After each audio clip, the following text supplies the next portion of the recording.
தாய் வீடு நவம்பர் 2025. ஈழத்தில் தமிழ் பௌத்தர்கள். அத்தியாயம் 14. செல்வநாயகி ஸ்ரீதாஸ். இதுவரை 1. ஈழத்து வரலாற்று நூலாக கருதப்படும் மகாவம்சத்தின் உண்மைத்தன்மை ஆராயப்படுகிறது. 2.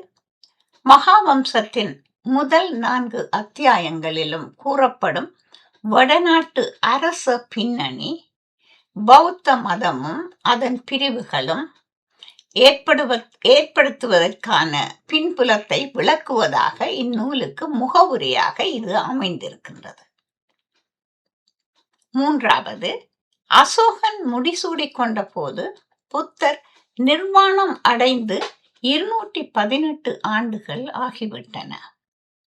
அசோகனே பௌத்த மத வளர்ச்சியில் பெரும் பங்கு கொண்ட மன்னனாவான்.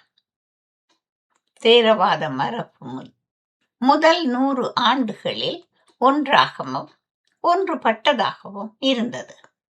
அதன் பின் பிற தர்ம கோட்பாடுகள் எழுந்தன. 5. மகாவம்சத்தின் 5ஆம் அத்தியாயம் 3ஆம் மகாசபையுடன் முற்றுப்பெறுகிறது. 6. அசோக சக்கரவர்த்தியின், அதாவது அசோகனது காலம் பொது ஆண்டுக்கு முன் 3ஆம் நூற்றாண்டு. இக்கால பகுதியில் எழுந்த அசோகனது கினார் 2ஆம் பாறை கல்வெட்டு வாசகங்களில் ஈழம் தம்மபரணி என்று குறிப்பிடப்பட்டுள்ளது. அசோகன் தனது ஆட்சிக்கு உட்பட்ட பகுதிகள் மட்டுமல்லாது சுதந்திரமாக இருந்த நாடுகளான சோழ, பாண்டிய, சத்ரபுத்திர, அதாவது அதியமான் நெடுமான் அஞ்சியின் ஆட்சிக்குட்பட்ட பகுதி, சேர, தர்ம பரணி அதாவது ஈழம் முதலான நாடுகளுக்கும் சிகிச்சை அளிக்கப்பட வேண்டும் என்று இக்கல்வெட்டு வாசகம் குறிப்பிடுகிறது. எனவே அசோகன் காலத்தில், அதாவது பொது ஆண்டுக்கு முன் 3ஆம் நூற்றாண்டில் ஈழத்தில் பௌத்தம் பரப்புவதற்கான முயற்சி நடைபெற்றிருக்கிறது என்பது உறுதி. விஜயனுக்கும் யக்ஷினியான குவன்னாவுக்கும் பிறந்த பிள்ளைகளின் வழித்தோன்றல்களே புலிந்தர்கள். 7. விஜயனின் பிறப்பு பற்றி குறிப்பிடும் கதை இங்கு கருத்தில் கொள்ளப்பட வேண்டியது. விஜயன் சிங்கத்திற்கும் இளவரசி ஒரித்திக்கும் பிறந்த மகனாக அறியப்படுகிறான். அவன் பிறப்பில் ஒரு சிங்கத்தின் பங்கு உண்டு என்று இது கவனிக்கத்தக்கது. இது சாத்தியமா? இது நடைமுறை சாத்தியமாக இல்லாதிருந்தாலும் இன்று வரை இலங்கையின் வரலாற்று சின்னங்களில் இந்த சிங்கம் ஆட்சி பெற்றிருக்கிறது. இது மகாவம்சம் கூறும் கதைகளின் தாக்கமா? சிந்திக்க வேண்டியது. 8. விஜயனின் புறப்படம் பற்றிய கருத்து வேறுபாடு காணப்பட்டாலும், அதாவது அவன் பிறந்த இடம் சிங்கப்புர என்பது வங்காளம், அசாம் அல்லது ஒரிசாவாக இருக்கலாம் என்று கருதப்பட்டாலும், தற்போது ஆய்வாளர்கள் மத்தியில் அவன் பிறப்பிடம் ஒரிசா என்பதில் ஒரு ஒருமைப்பாடு காணப்படுகிறது. 9. மகாவம்சம் இலங்கையின் பழங்குடி மக்கள் பற்றி அதிகம் பேசவில்லை. விஜயன் இலங்கைக்கு வருவதுடன் தான் இலங்கை வரலாறு தொடங்குகிறது. இலங்கையின் முதல் மன்னனாக இவன் கூறப்படுகிறான். விஜயன் இலங்கைக்கு வரும் போதே இலங்கையில் இனக்குழுக்கள் இருந்திருக்கின்றன என்பது பற்றி மகாவம்சம் கூறுகிறது. விஜயனின் முதலாவது போர் ஒரு இனக்குழுவினருடன் தான் நடைபெற்றிருக்கிறது என்பது பற்றி மகாவம்சம் 7ஆம் அத்தியாயம் குறிப்பிடுகிறது. தொடர்கிறது. மகாவம்சம் 8ஆம் அத்தியாயம். விஜயனுக்கு மகன் இல்லாத காரணத்தால் அவனது சகோதரன் சுமிதனின் மகன் பாண்டு வசுதேவன் அரசனாக நியமிக்கப்பட்டான். அவன் சாக்கிய அமிதோதனின் மகனான சாக்கிய பாண்டு என்னும் வட இந்திய மன்னன் மகளான பத்ரகாஞ்சனா என்பவளை மணந்தான்.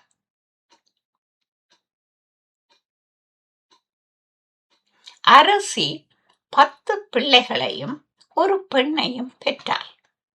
மூத்தவன் அபயன், இளையவள் சித்ரா. இவள் பிள்ளைகள், அதாவது சித்ராவினுடைய பிள்ளைகள் ஆட்சியை கைப்பற்றுவதற்காக மாமன்மாரை கொள்வார்கள் என்று சாஸ்திரிகர்கள் கூறினார்கள். இது எமது கிருஷ்ணன் ஹம்சன் கதை போல இருக்கிறது. உரிய காலத்தில் சித்ரா சிறையில் பாதுகாப்பாக வைக்கப்பட்டாள். அவளது சிறை வாயில் மன்னன் படுக்கை அறை ஊடாகவே அமைக்கப்பட்டிருந்தது. சித்ரா மனிதர்களை பித்து பிடிக்க வைக்கும் அழகி. இதனால் அவள் உன்மத்த சித்ரா என்று அழைக்கப்பட்டாள். பத்ரகாஞ்சனாவின் சகோதரர்களில் ஒருவனை தவிர ஏனையோர் இந்தியாவில் இருந்து இலங்கையை வந்தடைந்தனர். இவர்கள் அரசன் அனுமதியுடன் தாம் விரும்பிய இடங்களில் தங்கி வாழ்ந்தார்கள். அவரவர் வாழ்ந்த இடங்கள் அவரவர் பெயரால் விஜித்த கிராமம், திகாயு கிராமம், ரோஹணா என்று அழைக்கப்பட்டன. இலங்கை அரசன் பாண்டு வசுதேவன் தன் மூத்த மகனை உபராஜனாக பட்டம் சூட்டினான். திக காமினி என்னும் திகாயுவின் மகன் சித்ராவை பற்றி கேள்வியுற்று அவளிடம் ஆசை கொண்டு உபதேச கிராமத்தை அடைந்தான். அரசன் அவனை உபராஜனுடன் இணைந்து பணியாற்ற நியமித்தான். ஒரு நாள் சித்ரா பலகனி வழியாக இவனை கண்டாள். அவன் தன் மாமன் மகன் என அறிந்தால் அவன் மேல் தான் கொண்ட விருப்பத்தை பணிப்பெண்ணுடன் பகிர்ந்து கொண்டாள். பணிப்பெண்ணின் உதவியுடன் காமினி இரவு நேரத்தில் நூலாணி வழியாக மேலே ஏறி ஜன்னலை உடைத்து அறைக்குள் நுழைந்து அவளுடன் கூடியிருந்தான். அவன் அப்படி அடிக்கடி வந்து போனான். அந்த அறைக்கு வேறு பாதை இல்லாத காரணத்தால் அவனை யாரும் கண்டுகொள்ளவில்லை. சித்ரா கர்ப்பவதியானாள். மன்னன் காதுக்கு இந்த விடயம் எடுத்து செல்லப்பட்டது. மன்னனும் அவனது மக்களும் கலந்து காமினியையும் தம்முடன் இணைத்துக் கொள்ள முடிவு செய்து அவனை சித்ராவுக்கு மனம் முடித்து வைக்க தீர்மானித்தார்கள். ஆண் குழந்தை பிறந்தால் கொன்று விடுவதாக கூறி அவனுக்கு திருமணம் செய்து கொடுத்தார்கள். குழந்தை பிரசவிக்கும் நேரத்தில் காமினியின் பணியாட்களாக சித்தன் என்னும் இடையனும் காலவேலன் என்னும் அடிமையும் இருந்தார்கள். சந்தேகத்தின் பேரில் இவர்கள் இருவரும் கொல்லப்பட்டார்கள். அவர்கள் எச்சர்களாக மறுபிறவி எடுத்து கருவில் இருந்த குழந்தையை காத்து வந்தார்கள். பாண்டு அபயன் சித்ரா பணிப்பெண்ணின் உதவியுடன் பிரசவம் நெருங்கும் மற்றொரு பெண்ணை கண்டறிந்தாள். சித்ராவுக்கு ஆண் குழந்தை பிறந்தது. பணிப்பெண் குழந்தையை கூடையிலே வைத்து இன்னல்களை கடந்து துவார மண்டலத்துக்கு கொண்டு சென்றாள். ஏற்கனவே செய்திருந்த ஏற்பாட்டின்படி குழந்தையை அவளிடம் ஒப்படைத்தாள். மற்ற பெண்ணுக்கு பெண் குழந்தை பிறந்தது. குழந்தைகள் இடம் மாறின. சித்ராவுக்கு பெண் குழந்தை பிறந்தது கேட்டு ராஜகுமாரர்கள் திருப்தி அடைந்தார்கள். ஆண் குழந்தைக்கு தாத்தா பெயருடன் மூத்த மாமன் பெயரை இணைத்து பாண்டு அபயன் என்று பெயரிட்டார்கள்.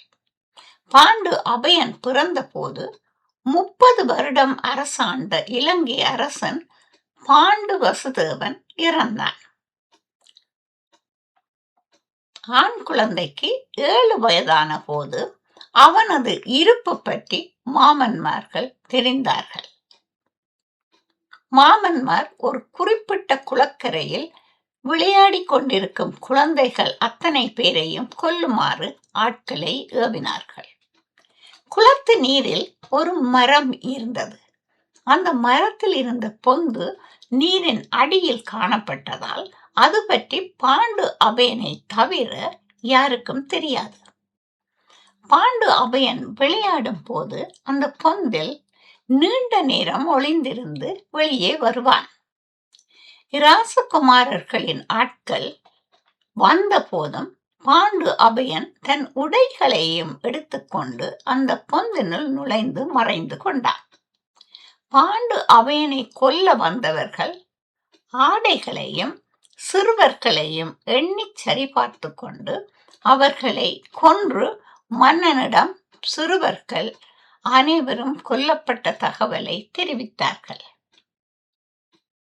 அரசனின் ஆட்கள் சென்ற பின் பாண்டு அபயன் வீட்டிற்கு, அதாவது அவனது வளர்ப்பு தந்தையின் வீட்டிற்கு சென்றான்.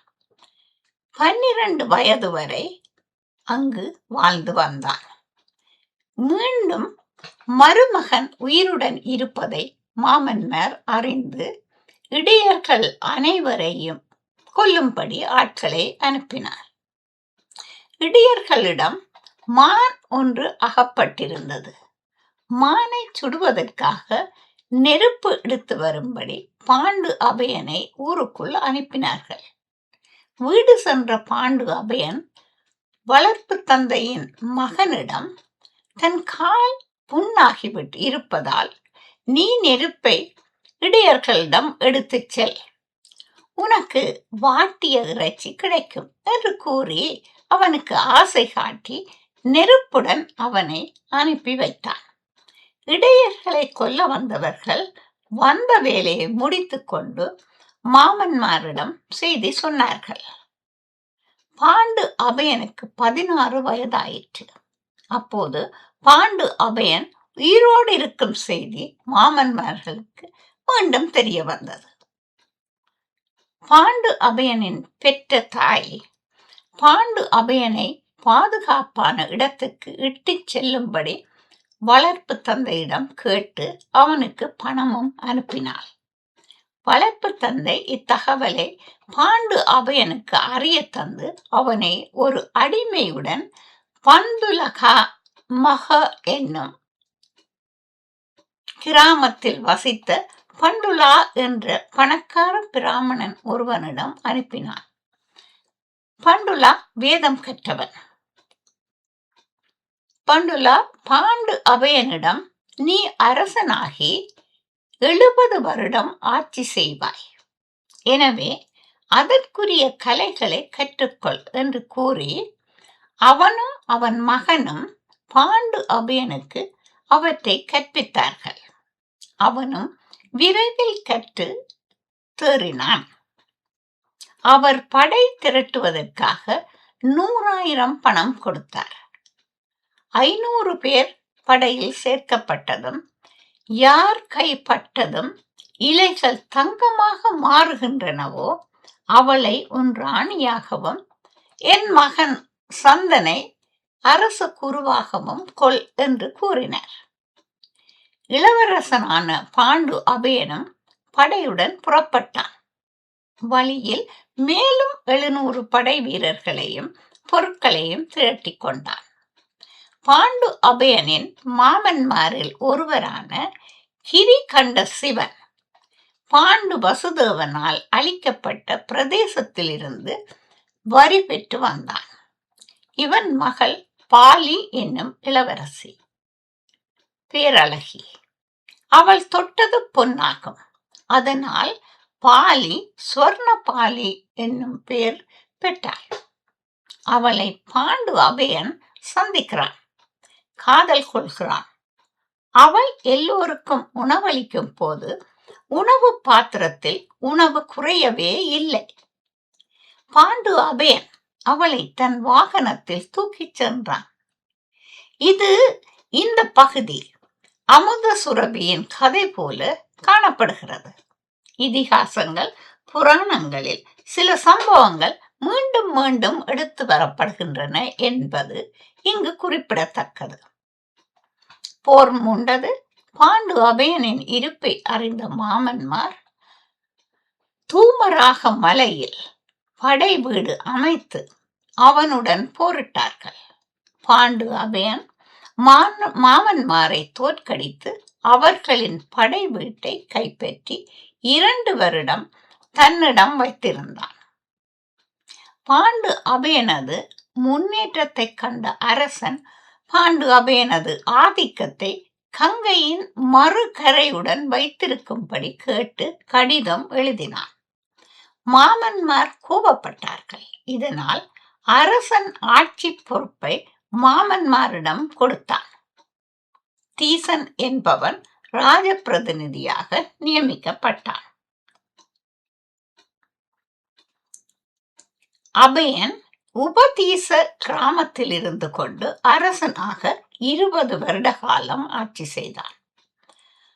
தூமராக மலை பிரதேசத்தில் தும்பரியங்கானா என்னும் தடாகத்திற்கு அருகே சேதியா என்னும் பேருடைய யக்ஷினி ஒருத்தி பெண் குதிரை வடிவில் திரிந்தாள். அபயன் அந்த குதிரையாக உருமாறிய யக்ஷினியுடன் போரிட்டு அடக்கி கொல்ல முயன்றான். உனக்கு நாட்டை வென்று தருகிறேன், என்னை கொல்லாதே என்று யக்ஷினி கேட்டதற்கு இணங்க அவளை கொல்லாது விட்டு அவள் மூக்கில் துளையிட்டு கயிற்றால் கட்டினான். அவன் சென்ற இடமெல்லாம் குதிரையும் தொடர்ந்தது. நமக்கு இந்த கதை சூர்பனகையின் கதையை நினைவூட்டுகிறது. அரக்கர் உருமாறி திரிவது, மூக்கு அறுபடுவது இவை கதையின் தேவைக்காக பயன்படுத்தப்படுவதாக இங்கு உணர்கிறோம். நமக்கு சூர்பனகையின் கதை நினைவுக்கு வருவது இயல்பு. அரக்கர் உருமாறி திரிவது, மூக்கு அறுபடுவது இவை கதையின் தேவைக்காக பயன்படுத்துவதாக உணர்கிறோம். அபயன் தூமராக மலையில் 4 ஆண்டுகள் வசித்தான். பின் அரிதமலைக்கு வந்து போர் புரிவதற்காக 7 ஆண்டுகள் காத்திருந்தான். அபயன் யக்ஷினி குதிரையில் ஏறி தந்திரமாக மாமன்மாருடன் போரிட்டு அவர்களை கொன்று வெற்றி வாகை சூடினான். போரில் வென்ற பாண்டு அபயன் தன் பெரிய மாமன் அனுரா வசித்த இடத்துக்கு சென்றான். அந்த இடம் 2 அனுராதர்களுக்கு வீடாக அமைந்ததால் அனுராதபுரம் என்று அழைக்கப்பட்டது. மூத்த மாமன் அவனுக்கு சாதகமாக இருந்தமையால் அபயன் அவனை கொல்லவில்லை. பாண்டு அபயன் ஸ்வர்ணபாலியை பட்டத்து அரசியாக கொண்டு பட்டாபிஷேகம் சூட்டிக் கொண்டான். நகர முன்னேற்றத்திற்காக அரிய முயற்சிகளில் ஈடுபட்டான். நகர பாதுகாவலன் ஆனான். ஆழமான குளம் தோண்டி நீர் நிரப்பினான். அவனது பட்டாபிஷேகத்துக்கு அந்த வாவியிலிருந்து நீர் எடுக்கப்பட்டதால் அவ்வாவி அபயவாவி என்று அழைக்கப்பட்டது. பாண்டு அபயன் பொது கல்லறை, பொதுக்களம், மேற்றிசை ராணிகள் ஆலயம், வேசவனத்து ஆலைமரம், யோனர்களுக்கு ஒதுக்கப்பட்ட இடம், மகா யக்ஞ சாலை ஆகியவற்றை அமைத்தான். நகரை சுத்தம் செய்வித்தான். இச்செயல்பாடுகளை செய்வதற்காக கல்லறைக்கு வடமேற்கே ஒரு கிராமத்தை ஏற்படுத்தினான். சண்டாள கிராமத்துக்கு வடகிழக்கில் சண்டாளர்களுக்காக தனியான ஒரு கல்லறை அமைத்தான். வேடுவர்களுக்கான குடிசைகள் வரிசையாக கட்டினான். மேலும் வடக்கே காமனி வாவி வரை துறவிகளுக்கான ஒரு மடம் அமைக்கப்பட்டது. அப்பிரதேசத்தில் பல்வேறு மத பிரிவுகளைச் சேர்ந்த துறவிகளும் வாழ்ந்தார்கள். மாறுபட்ட கொள்கையுடைய 500 குடும்பங்கள் இங்கு வசித்தன.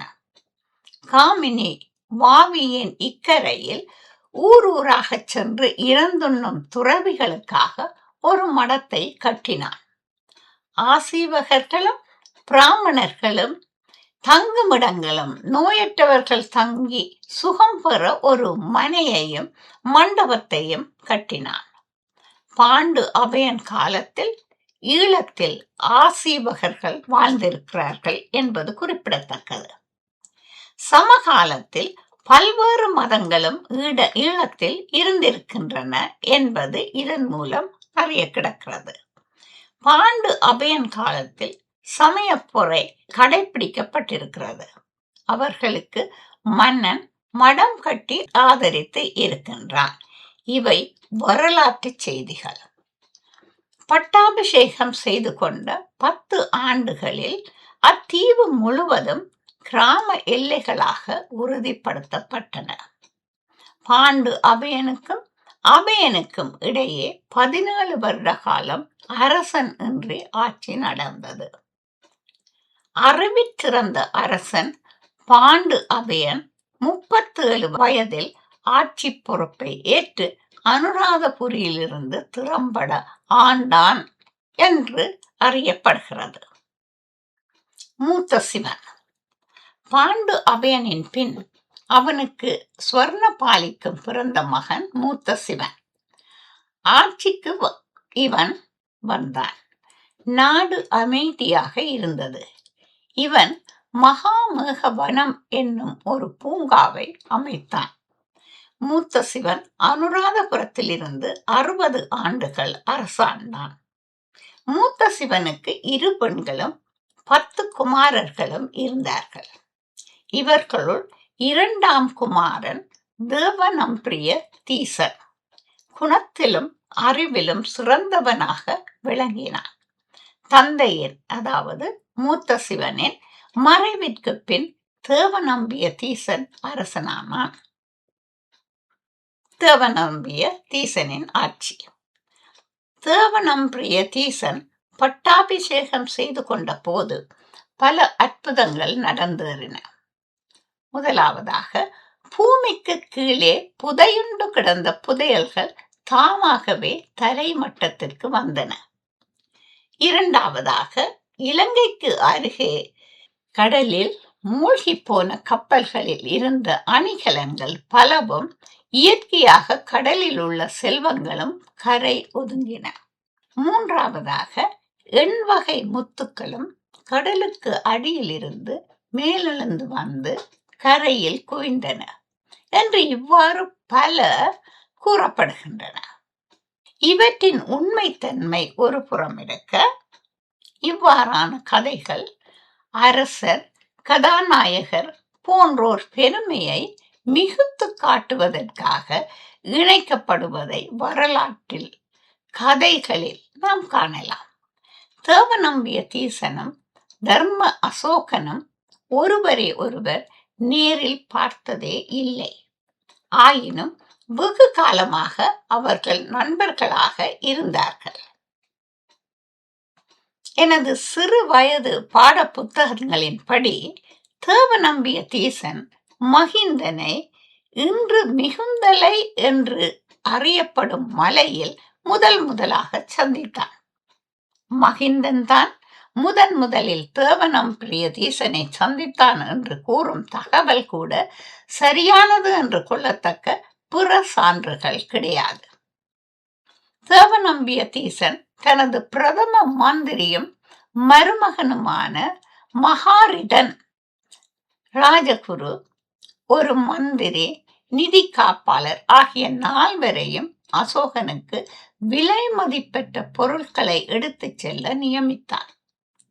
அவர்கள் கப்பலில் 7 நாட்கள் பயணம் செய்து பாடலிபுரத்தை அடைந்து பரிசு பொருட்களை அசோகனிடம் அளித்தார்கள். மனம் மகிழ்ந்த அசோக சக்கரவர்த்தியும் விலை மதிப்பெற்ற பொருட்களை தூதுவர் மூலமாக இலங்கை அரசனுக்கு அனுப்பி வைத்தார். அசோகனின் தூதுவர்கள் மன்னன் தமக்கிட்ட கட்டளையின்படி ஏற்கனவே முடிசூடி இருந்த இலங்கை மன்னனுக்கு மறுபட்டாபிஷேகம் செய்தார்கள். இவ்வாறு விசாக பௌர்ணமி அன்று தேவர்களுக்கு பிரியமானவன் என்னும் பெயர் கொண்ட தேவனாம் பிரியதீசன் மக்களுக்கு நன்மை செய்து வந்தான். மூன்றாம் பௌத்த மகாசபையும் மதம் பரப்பலும். மூன்றாம் பௌத்த மகாசபை முடிந்தது.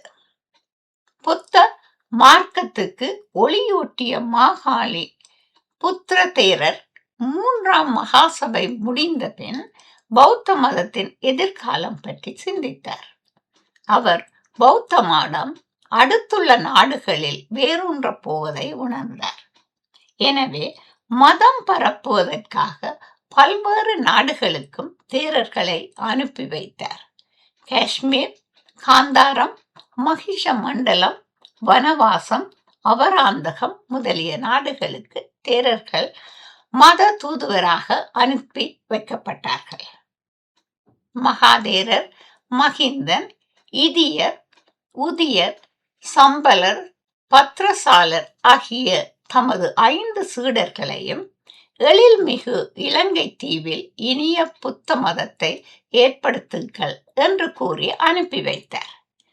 அப்போது காஷ்மீரிலும் காந்தாரத்திலும் அற்புத சக்தி வாய்ந்த நாக மன்னன் அரவாளன் என்பவன் பேய்மழை பெய்தல், பயிர்களை வெள்ளத்தில் அழித்தல், காற்றில் பறத்தல், நீர்மேல் நடத்தல் போன்ற பயங்கரமான விளையாட்டுகளில் ஈடுபட்டிருந்தான். நாகர்கள் இதனை கண்டு பயந்தார்கள்.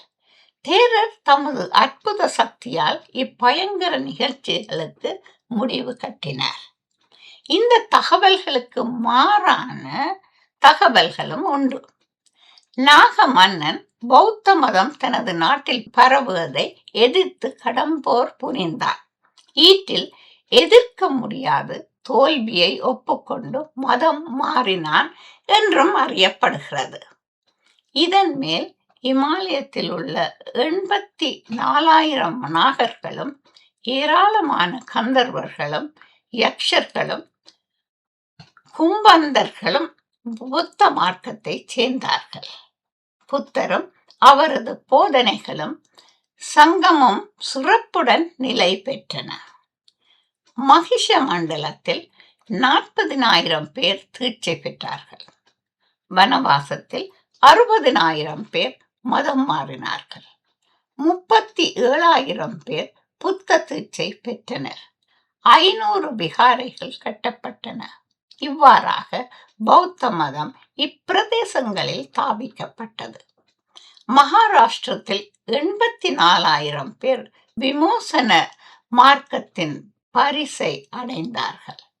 3,000 பேர் அவரிடம் தீட்சை பெற்றார்கள். இவ்வாறாக பௌத்த மதம் இமாலய பிரதேசத்திலும் பல்வேறு பகுதிகளிலும் பரப்பப்பட்டன. மகிந்தனது இலங்கை வரவு. அசோகன் உஜ்ஜயினிக்கு வரும் முன் நடந்த கதை இது. அவந்தி நாடு அசோகன் ஆட்சியில் இருந்தபோது ஒரு முறை அசோகன் வேதீசிய நகரில் தங்கினான். வேதீச நகரில் தேவி என்னும் பெயருடைய அழகி ஒருத்தியை சந்தித்தான். அவள் ஒரு வணிகன் மகள். அவளை அசோகன் மணந்தான். அவள் மூலமாக மகிந்தன் என்னும் மகனையும் 2 ஆண்டுகளின் பின் சங்கமித்தை என்னும் மகளையும் பெற்றான். மகிந்தன் துறவு மேற்கொண்டு 12 ஆண்டு காலம் ஆயிற்று. மூத்த சிவனுக்கு வயதாகிவிட்டதால் அவரது மகன் அரசனாக வேண்டும் என்னும் நிலை ஏற்பட்டது. மகிந்தன் அவனது குருநாதராலும் புத்த சங்கத்தினராலும் இடப்பட்ட கட்டளையின் பிரகாரம் தன்னுடன் 4 தேரர்களையும் சங்கமித்திரையையும் மகனையும் 6 அமானுஷ சக்தி படைத்த சுமணனையும் அழைத்து கொண்டு முதலில் தக்ஷிணகிரியில் உறவினர்களை சந்தித்தான். மகிந்தன் தாயாரின் ஊரான வேதீசகிரியில் தாயாரை சந்தித்தான். தாயார் மகிழ்ச்சியுடன் அவனை வரவேற்று அவனுக்கும் அவனுடன் வந்தவர்களுக்கும் உணவளித்து வேதீசகிரி விகாரை வரையிலும் உடன் வந்தாள். மகிந்தன் தாயாருடன் இருந்தபோது தேரர் அவ்விடம் வந்தார். உரிய நேரம் வந்துவிட்டது என்று உணர்ந்தார். என் தந்தையின் ஆணைப்படி நடக்கும் மகத்தான பட்டாபிஷேகத்தில் மாமன்னன் தேவநம்பிய தீசன் பங்கு கொள்வான். மும்மணிகளின் மதிப்பை அப்போது தூதுவர் சொல்ல கேட்டு உணர்வான். ஆனி மாதம் உபோசத தினத்தில் மிசாக மலையில் ஏறுவான். அதே நாளில் அழகிய இலங்கை தீவுக்கு நாம் செல்வோம் என்று எண்ணினான். இந்திரன் மகிந்தனிடம் இலங்கையை மாற்ற புறப்படுங்கள், சம்புத்தராலும் இது ஏற்கனவே உங்களுக்கு சொல்லப்பட்டிருக்கும், அங்கு உங்களுக்கு உதவுபவர்கள் நாங்களாக இருப்போம் என்றான். தேவியின் சகோதரி மகளுக்கு பந்தூகன் என்றொரு மகன் இருந்தான். தேரர் ஆனி மாத உபோசத தினத்தில் 4 தேரர்களுடனும் சுமணனுடனும் பந்தூகனுடனும் விகாரையில் இருந்து வானில் எழுந்து புறப்பட்டு மிசாக மலையில், அதாவது இன்று மிகுந்தலை மலை என்று சொல்லப்படுகின்ற அந்த மலையில் அம்பத்தலம் என்னும் வெளியில் வந்து இறங்கினர்.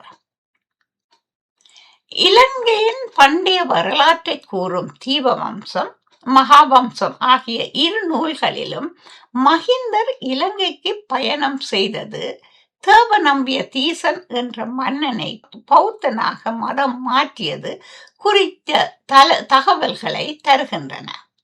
இவை இரண்டுமே மகிந்தர் பற்றிய முதன்மை சான்றுகளாக கொள்ளப்படுகின்றன.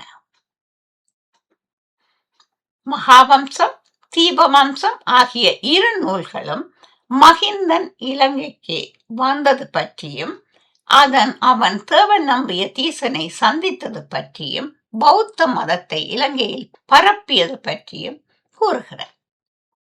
கல்வெட்டு மற்றும் இலக்கிய சான்றுகள் இலங்கையில் பொது ஆண்டுக்கு முன் 3ஆம் நூற்றாண்டில் பௌத்தம் பரவியதை காட்டுகின்றன. அடுத்ததாக அசோகரின் மகன் மகிந்தன் இலங்கைக்கு வந்ததாகவும் அசோகரின் மகள் சங்கமித்தை பௌத்த துறவியாக இலங்கைக்கு போதி மரத்தை கொண்டு வந்ததாகவும் மகாவம்சம் கூறும் தகவலை அசோகருடைய கல்வெட்டுக்கள் குறிப்பிடவில்லை. அத்துடன் சிங்கள கலையின் தொடக்க கால ஓவியங்கள் அல்லது சிற்பங்கள் இவை பற்றி குறிப்பிடவில்லை. மகிந்தன் இலங்கை அரசரை மதம் மாற்றிய வரலாறே கேள்விக்குறியாகிறது. புத்தர் பற்றிய பல ஆய்வுகள் மேற்கொண்டு வரும், பல பாலி மொழி நூல்களை மொழி மாற்றம் செய்தவரும் ஜெர்மானிய நாட்டைச் சேர்ந்தவருமான இந்திய இயலாளர் பேராசிரியர் எர்மன் ஆல்டன்பர்க் மகிந்தரின் கதையை தூய கண்டுபிடிப்பு என்று கூறியுள்ளார். அசோகரும் இந்தியாவில் ஆரம்ப வரலாறும் என்னும் நூலை எழுதிய V.A. ஸ்மித் இதனை அபத்தம் என்று கூறியுள்ளார். தன் மகன் மகிந்தனை பௌத்த மதம் பரப்புவதற்காக கோவிலுக்கு அர்ப்பணிப்பது பற்றியும் இலங்கை அரசை மதம் மாற்றுவதில் மகிந்தனின் பங்கு பற்றியும் அசோகரின் கல்வெட்டுக்கள் கூறப்படவில்லை. இவை அனைத்தும் மகாவம்சமும் தீபவம்சமும் கூறுகின்ற இந்த விவரங்களை ஆராயும் பொழுது இது பற்றிய தகவல்கள் உண்மையாக இருக்குமா என்றொரு கேள்விக்குறி. தேவநம்பிய தீசன் வேட்டையாடுவதற்காக 40,000 பேருடன் மிசாக மலையை, அதாவது மிகுந்தலை மலையை அடைந்தான். தேரர்களை அவனுக்கு காட்ட விரும்பிய மலை தேவன் மான் உருக்கொண்டு புதரில் நின்றிருந்தான். சாதுவான அந்த பிராணியை கொல்லுவது சரியல்ல என்று எண்ணிய தேவநம்பிய தீசன் வில்லில் நாணை பூட்டி ஒலியை எழுப்பினான். மான் மலையை நோக்கி ஓடியது. இதுவே இன்று கூறப்படும் கதையாகும். மான் வந்தது, மானை அம்பின் சத்தத்தினால் அப்புறப்படுத்தினான் தேவநம்பிய தீசன் என்று கூறப்படும் இந்த கதை இன்று உள்ளது. தேவநம்பிய தீசன் மானை விரட்டி சென்று, மான் ஓடிச் சென்று தேரர்கள் அருகே நின்றதும், அரசன் பார்வைக்கு தேரர் வந்ததும் மான் மறைந்து விட்டது. பலரை கண்டால் தேவநம்பிய தீசன் பயந்து விடுவான் என்று நினைத்த தேரர் தன்னை மட்டுமே அவன் காணும்படி நின்றார். அரசனும் அவரை கண்டு பயந்து அசைவற்று நின்றான். தேரர் தீசனை அழைத்தார். தேரர் ஆகாய வழியாக வந்தமையை அறிந்து கொண்ட தேவநம்பிய தீசன், தேரரும் தேவநம்பிய தீசனும் நீண்ட நேரம் பேசிக்கொண்டார்கள். ஈற்றில் தேரர் அவனுக்கு குல கதிப தூபம் சித்தாந்தத்தை உபதேசித்தார். உபதேசத்தின் முடிவில் 40,000 பேர் மும்மணிகளை சரணடைந்தார்கள். மாலையில் அரசனுக்கு உணவு கொண்டு வந்தார்கள். அரசன் பிக்குகளையும் உணவு அருந்தும்படி கேட்டான். அவர்களை நகருக்கு வரும்படி கேட்டான். அதற்கு அவர்கள், நாம் இங்கேயே தங்குகிறோம் என்றார்கள். அரசனும், நாளை ரதம் அனுப்புகிறேன், வாருங்கள் என்று கூறி விடை பெற்றான். அரசன் பந்தூகனை தனியே அழைத்து தேரர்கள் வந்த நோக்கம் பற்றி கேட்டான். அரசர் தேரரின் பேரை கேட்டதும், இது என் பாக்கியம் என்று பெருமகிழ்ச்சி அடைந்தான். பந்தூகனுக்கு அந்த கிராமத்து எல்லையுள் புத்த தீட்சையும் உபசம்பத தீட்சையும் செய்து வைத்தனர். அவனும் அரகந்த நிலையை அடைந்தான். தேரர் தர்மத்தை பிரச்சாரம் செய்யும் நேரத்தை அறிவிக்கும்படி சமநேர சுமணனுக்கு கட்டளையிட்டார். நேரம் அறிவிக்கும் போது அது எவ்வளவு தூரம் கேட்கும்படி செய்ய வேண்டும் என்று அவன் கேட்டதற்கு, தம்மபாணி முழுவதும் என்றார் தேரர். தம்மபாணி என்னும் பதம் அசோகனின் கல்வெட்டு ஒன்றில் குறிப்பிடப்பட்டிருக்கிறது. குஜராத் கத்தியவாரில் கிடைத்த அசோகனது கிருநாள் கல்வெட்டு 2ஆம் பெரும்பாறை கல்வெட்டு கூறப்படுவதாவது, சர்வத் விஜிதே என்று ஆரம்பித்து சோடா, பாடா, சத்தியபுதோ, கேரளபுதோ, ஆதம்பரணி ஆகிய என்று வருகின்றது. இதன் பொருளாவது, அசோகர் இக்கல்வெட்டிலும் தான் கௌதம புத்தர் என்னும் தேவனுக்கு பிரியமானவன், தேவநம்பிய பிரிய என்று குறித்துள்ளார். அசோகர் தமது ஆட்சிக்கு உட்பட்ட பகுதியில் மட்டுமன்றி அண்டை நாடுகளான சேர, சோழ, பாண்டிய, சத்தியபுத்திரர், கேரளபுத்திரர், கேரளபுதோ, தாமிரபரணி அதாவது இலங்கை, கிரேக்க மன்னர் 2ஆம் ஆண்டியோகஸ் மற்றும் அவருடைய அண்டை நாடுகளுக்கும் இருவகை சிகிச்சைகளும் அளிக்கப்பட வேண்டும் என்பதை வலியுறுத்துவதாக உள்ளது இந்த கல்வெட்டு. இதன் மூலம் அசோகன் காலத்தில் தாமிரபரணி என்று அறியப்படும் இலங்கைக்கு பௌத்த மத கொள்கைகள் எடுத்து செல்லப்பட்டிருக்கின்றன என்பது மட்டும் உறுதியாக அறியக்கூடியதாக உள்ளது. தேரர் வேண்டுகோளுக்கு இணங்க சமனோர சுமணன் தனது அதிசய சக்தி மூலம் தம்மபாணி முழுவதும், அதாவது இலங்கை முழுவதும் கேட்கும்படியாக தர்மத்தை பிரச்சாரம் செய்யும் நேரத்தை அறிவித்தான். அரசன் நாகசதுக்கத்தில் ஒரு பாறை மீது அமர்ந்து உணவு உட்கொண்டு கொண்டிருந்தான். அவனும் அந்த உரத்த அழைப்பை கேட்டான்.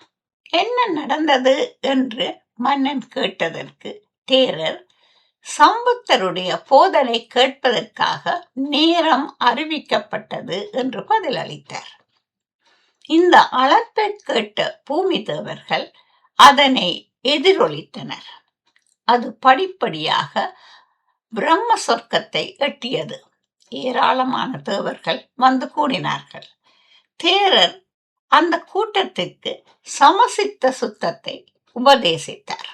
எண்ணற்ற தேவர்கள் கொள்கைக்கு மாற்றப்பட்டனர். பல நாகர்களும் சுபானர்களும் திரிசரணத்தை மேற்கொண்டனர் என்று சாரி புத்திரர் சொன்னபோது தேவர்கள் கூறியது போலவே இப்போது மகிந்தரிடமிருந்து இதை கேட்கவும் கூடினார்கள். தேரர்கள் ஆகாய வழியாக நகரின் கிழக்கு பகுதியில் வந்து இறங்கினார்கள். இங்குதான் முதல் தூபம் பின்னால் கட்டப்பட்டது. தேரர்கள் முதலில் இறங்கிய இடத்தில் கட்டப்பட்ட சேதியம் பிரம்மதே சேதியம் என்று பெயர் பெற்றது. மகிந்த தேரர் வந்தபோது அரசன் மகிந்த தேரரின் கையில் இருந்த பிக்ஷா பாத்திரத்தை தான் வாங்கி கொண்டு உபசரித்து வரவேற்று போற்றும் முறைப்படி அவர்களுக்கு வழிகாட்டி நகரத்துக்குள் அழைத்து வந்தான். ஆசனங்கள் தயாராவதை பார்த்த நிமித்தர்கள், பூமி இவர்களால் நிறைந்திருக்கிறது, இத்தீவில் இவர்கள் எஜமானர்கள் ஆவார்கள் என்று கூறினர். அரசன் தானே அவர்களை அழைத்து வந்து அவர்களுக்கு உணவளித்தான். உணவு உண்டு முடிந்ததும் அவர்கள் காலடியில் அமர்ந்து கொண்டு அரசனின் தம்பியும் உபராசனுமான மகாநாகனின் மனைவியான அனுலாவுக்கு சொல்லி அனுப்பினான். அனுலா 500 பெண்களுடன் வந்து அவரை வணங்கி காணிக்கை சமர்ப்பித்து ஒரு பக்கம் ஒதுங்கி நின்றாள். தேரர் பீடவத்து, விமானவத்து, சக்க சம்புத்தகம் ஆகியவற்றை உபதேசித்தார்.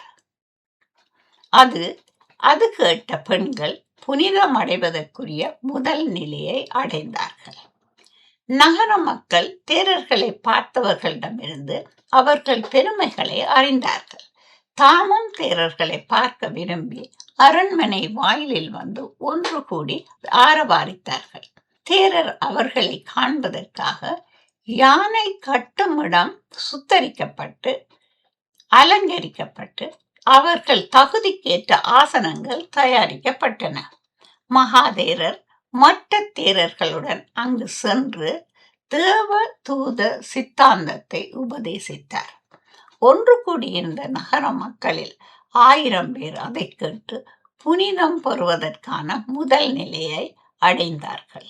இவ்வாறாக இலங்கை தீவில் தேரர் குருநாதரை போல இலங்கையை காப்பதற்காக உண்மையான தர்மத்தை 2 இடங்களில் இத்தீவின் மொழியிலேயே உபதேசித்தார். இவ்விதமாக உண்மையான மார்க்கம் அங்கு நிலை பெறச் செய்தார். மகிந்த தேரர் ஈழத்துக்கு பௌத்த மதத்தை கொண்டு வந்த வரலாறு. முதலாவதாக இலங்கை பண்டைய வரலாற்றை கூறும் தீபவம்சம், மகாவம்சம் ஆகிய 2 நூல்களிலும் மகிந்தர் இலங்கை பயணம் செய்தது தேவநம்பிய தீசன் என்ற மன்னனை பௌத்தனாக மதம் மாற்றியது குறித்த தகவல்கள் தரப்பட்டுள்ளன. இங்கே தொகை ஆக கொடுக்கப்படுகின்ற அத்தனை விடயங்களும் இந்த அத்தியாயத்தில் மேலே கூறப்பட்ட விவரங்களின் மேலே கூறப்பட்ட தகவல்களின் தொகுப்பாக்கமாகும். இலங்கை பண்டைய வரலாற்றை கூறும் தீபவம்சம், மகாவம்சம் ஆகிய 2 நூல்களிலும் மகிந்தர் இலங்கைக்கு பயணம் செய்தது தேவநம்பிய தீசன் என்ற மன்னனை பௌத்தனாக மதம் மாற்றியது குறித்த தகவல்கள் தரப்பட்டுள்ளன. இவை 2மே மகிந்தர் பற்றிய முதன்மை சான்றுகளாக கொள்ளப்படுகின்றன. இரண்டாவதாக கல்வெட்டு மற்றும் இலக்கிய சான்றுகள் இலங்கையில் பொது ஆண்டுக்கு முன் 3ஆம் நூற்றாண்டில் இலங்கையில் பௌத்த மதம் பரவியதை காட்டுகின்றன. மூன்றாவதாக அசோகரின் மகன் மைந்தன் இலங்கைக்கு வந்ததாகவும் அசோகரின் மகள் சங்கமித்தை பௌத்த துறவியாகி இலங்கைக்கு போதி மரத்தை கொண்டு வந்ததாகவும் மகாவம்சம் கூறும் தகவலை அசோகர் குறிப்பிடவில்லை. அத்துடன் 4ஆவதாக சிங்கள கலையின் தொடக்க கால ஓவியங்கள் அல்லது சிற்பங்கள் இவை பற்றி குறிப்பிடவில்லை. மைந்தன் இலங்கை அரசரை மதம் மாற்றிய வரலாறு கேள்விக்குறியாக உள்ளது.